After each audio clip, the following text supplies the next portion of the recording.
రాజమహేంద్రవరం మాజీ ఎంపీ మార్గాని భరతరాం ప్రచార రథాన్ని వైఎస్ఆర్ కాంగ్రెస్ పార్టీ కార్యకర్త దహనం చేశాడని చెప్పడం చాలా దారుణమని వైసీపీ కార్యకర్తలు జగన్ను దేవుడిలా పూజిస్తారని అటువంటి పనులు చేయడానికి ఎప్పుడు సహించరని ఆ పార్టీ సీనియర్ నాయకురాలు ఆంధ్రప్రదేశ్ బీసీ సంక్షేమ సంఘం రాష్ట్ర అధ్యక్షురాలు కోర్నాని అను యాదవ్ అన్నారు. స్థానిక కోరుకొండ రోడ్లో ఉన్న నివాసంలో శుక్రవారం జరిగిన విలేకరుల సమావేశంలో ఆమె మాట్లాడుతూ ప్రచార రథంపై జగన్ ఫోటోతో పాటు వైసీపీ ఫ్యాన్ గుర్తు కూడా ఉందని, అందువల్ల ఈ ఘటనకు పాల్పడ్డాడని పోలీసులు చెబుతున్న వ్యక్తికి అసలు వైఎస్ఆర్సీపీ పార్టీలోకి ఎప్పుడు వచ్చాడో, ప్రాథమిక సభ్యత్వం ఉందా లేదా అన్న విషయాన్ని కూడా నిగ్గు తేల్చాలని డిమాండ్ చేశారు. పార్టీ అధికారంలోకి ఉన్నప్పుడు చాలా మంది వచ్చి తమ పనులు చేయించుకుంటున్నారని, వారందరూ పార్టీ నాయకులు కార్యకర్తలు అయ్యేందుకు అవకాశం ఉండదన్నారు. జగన్మోహన్ రెడ్డి రాష్ట్ర వ్యాప్తంగా అమలు చేసిన సంక్షేమ పథకాలు తీసుకున్న లబ్ధిదారులందరూ ఆయన వెంటే ఉన్నారని, అందుకు వైసీపీకి వచ్చిన ఓటు బ్యాంకే నిదర్శనమన్నారు. పార్టీ కార్యకర్త అయితే కాదు. ఈ రీసెంట్ గా మరి మార్గాని భర్త గారు వ్యాన్ తగిలెట్టారు. అది వ్యాన్ మీద మన CM ex CM Jaganmohan Reddy గారు ఉన్నారు. ఎవరి గుండెల్లోనైనా జగన్మోహన్ రెడ్డి గారు ఉంటారు. నిరుపేదల పక్షాన ఉన్న అప్పుడు జగన్మోహన్ రెడ్డి గారు కూడా ప్రతి ఒక్కరు కూడా నిరుపేదల పక్షాన్నే ఉన్నారు. కాబట్టి ప్రతి ఒక్కరు కూడా ఆయన దేవుడుగానే పూజించారు. ఆయన కట్అవుట్ నుండి కూడా కాల్చారంటే ఆడు కార్యకర్త ఎలా అవుతాడు, వైసీపీ కార్యకర్త ఎలా అవుతాడు అనేది నాకు చిన్న పాయింట్. నెక్స్ట్, మా అందరికీ సభ్యత్వాలు ఉన్నాయి, ప్రతి కార్యకర్తకి సభ్యత్వాలు ఉన్నాయి. తను వైసీపీ కార్యకర్త అయితే సభ్యత్వం చూపించమానండి. మా అందరికీ కార్యకర్తగా సభ్యత్వాలు ఉన్నాయి. వైసీపీలో మేము ఫస్ట్ నుంచి పని చేసాం కాబట్టి మేము ఫస్ట్ నుంచి దీనికి ఉన్నాం. కొత్తగా వస్తున్నారు మేము వైసీపీ కార్యకర్త అని చెప్పి ఒక 4-5 ఫోటోలు దిగడం, వాళ్ళకి 4-5 సార్లు ఫోన్లు చేసుకోవడం, కాంటాక్ట్ అవ్వడం, ఇది ఎంతవరకు కూడా కరెక్ట్ కాదని నేను ఇది క్రియాశీలకంగా ఇది ఏదో జరుగుతుంది లోపల అండర్ గ్రౌండ్. కానీ ఈ రకంగా అయితే మేము దీన్ని ఖండిస్తున్నాము. ఈ వైసీపీ కార్యకర్త అయితే కాదు. మా కార్యకర్తలందరూ కూడా నిలబడడానికి సిద్ధంగా ఉన్నాము. మరి ఈరోజు మార్గాని భర్త గారిని ఒక తప్పు దారిని నడిపిస్తున్నారు కొంతమంది. అలాగే అక్కడ జగన్మోహన్ రెడ్డి గారిని కూడా విషయంలో కూడా కొంత తప్పుదారి పట్టించి ఇలా కార్యకర్తలందరినీ దూరం చేస్తూ పార్టీకి మరి అసలైన కార్యకర్త జీరో అయిపోతున్నాడు. మరి కొద్దిగా బాగున్న వాళ్ళందరూ కూడా పార్టీని ఎటువైపు గాలి ఉంటే అటువైపు పరిగెత్తేలాగా ప్రయాణం చేస్తున్న వాళ్ళందరినీ కూడా ఇటువంటి వాళ్ళని మనం తీసివేయాలి. ప్రజెంట్ ఎవరైతే ఫస్ట్ నుంచి కార్యకర్తలు కష్టపడి ప్రాధాన్యత ఇవ్వాలి పార్టీలో కూడాను. ఇలాగా ఈ కార్యకర్త ఇలా చేయడం వల్ల మాలాంటి వాళ్ళకు కూడా డ్యామేజ్ జరుగుతుంది. ఎందుకంటే ఎవడో చేసిన పాపానికి కసాయి వాళ్ళ మేము బలైపోతాం. ఎందుకంటే ఇది కరెక్ట్ కాదు. మీరు ప్రతిసారి కూడా చేసే పని కరెక్ట్ కాదని నేను చెప్తున్నాను. అలాగే మన ఎస్పీ గారి దగ్గరికి వెళ్ళారు.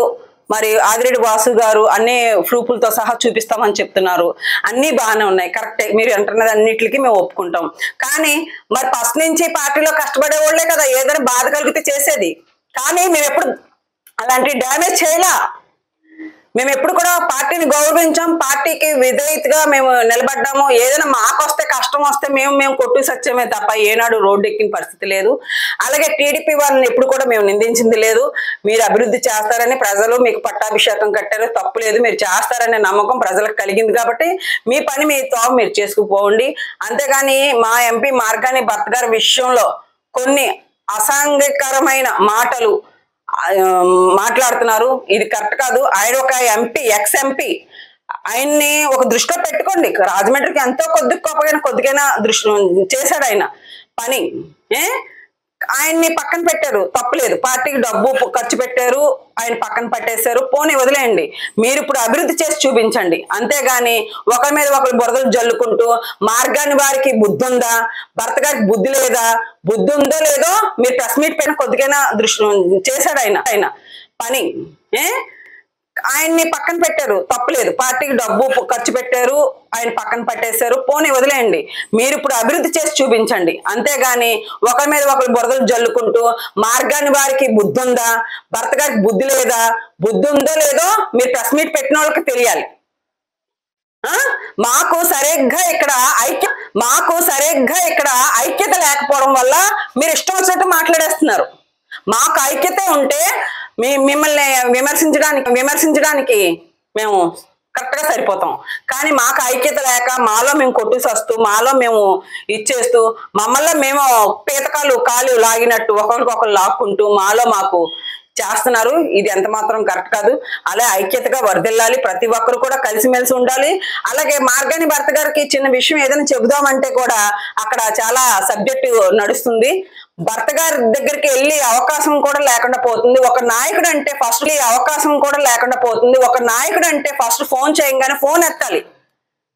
వాళ్ళకి నచ్చిన వాళ్ళతో ఫోన్ మాట్లాడుకోవడం, నచ్చలేని వాళ్ళు పక్కన పెట్టడం, ఇది కూడా కరెక్ట్ కాదు. భర్త గారికి కూడా నేను చెప్తున్నాను, సార్ మీరంటే మాకు అభిమానం.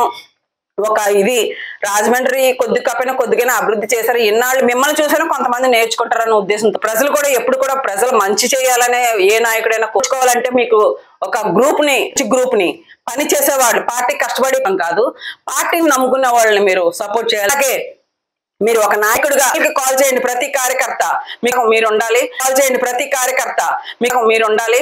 ఒక నాయకుడు అంటే అదండి కావాల్సింది. మాకు కార్యకర్త లేకపోతే ఇంకోటో చూపించమని మేము అడుగుతలేదు. మీరు మాకు భరోసా కల్పించాలి. ఆ భరోసా ఇలా పార్టీని డ్యామేజ్ చేసి ప్రతి ఒక్కరు కూడా ఈ రోజు మీ పార్టీ ఏంటి వైఎస్ఆర్ పార్టీది మనదే, రేపొద్దున ఇంకో పార్టీ తగలెడతారు. ఇలాంటి వాళ్ళు ఉన్నాడు. అలాగే బ్లేడ్ బ్యాచ్ గంజాయి బ్యాచ్ పార్టీ టీడీపీ వారు ఇంకా మరి జనసేన వారు టీడీపీ వారిని వైసీపీ వారిని మరి జనసేన వారిని ముగ్గురిని కూడా నేను కోరు ప్రజల్ని పరిపాలించండి. ఒకరికొకరు తిట్టుకోకుండా నిజంగా ప్రజలకు ఏం చేయాలి, ప్రజలకు ఏ అవసరాలు ఉన్నాయి, ప్రజలు దృష్టిలో పెట్టుకొని మా యొక్క మీ యొక్క అను యాదవ్ బీసీ స్టేట్ మహిళా అధ్యక్షురాలు ఈనాడు ఏం ఫలితం పొందలేదు. ఈ రోజు కూడా చెప్తున్నాను, కుటుంబాన్ని కూడా పక్కన పెట్టి ఆ రోజు షర్మిల పాదయాత్రకి 1900 మంది జనాన్ని తీసుకుని వెళ్ళి 3 షాపులు గోల్డ్ షాపులు అమ్ముకొని ఈ రోజు జగన్మోహన్ రెడ్డి గారి చుట్టూ రోడ్డెక్కిన వరకు నడుస్తున్నాను. ఈ రోజు కూడా నేను స్టిల్ వైసీపీ పార్టీలోనే ఉన్నాను. కానీ ఈనాడు కూడా నాకు పార్టీ గుర్తింపు ఇవ్వట్లేదు. మొన్న కార్యకర్తల సమావేశం అయిందండి, నాకు మెసేజ్ వచ్చింది కానీ పిలుపు రాలేదు. అది వదిలేసేయండి. నువ్వు పార్టీ ఆఫీస్ మార్గాన్ని పార్టీ ఆఫీస్కి వస్తాకి వీలు లేదు, నీకు సిగ్గుందా శరం ఉందా అని చెప్పి తిడుతున్నారు నన్ను. నేను ఏదైనా పోస్ట్ చేస్తే నా బాధ కలిగి నాకు పోస్ట్ చేస్తే దాన్ని ఒక వేరే కార్యకర్త వచ్చి ఎంపీ గారికి చూపించడం, ఎంపీ గారు నన్ను వచ్చి ఏమ్మా ఇలా చేస్తున్నావు ఎందుకు అని చెప్పి నన్ను 2 మాటలు ఒక మాట అన్నారు.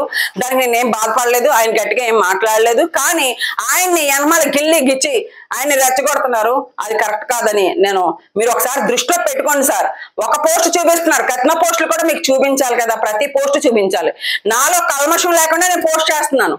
నేను కుసంత్రాలతో రాజకీయాలు చేయలే, మీలాగా ఎనమాల వెండిపోటు రాజకీయాలు చేయలేదని కొంతమందికి నేను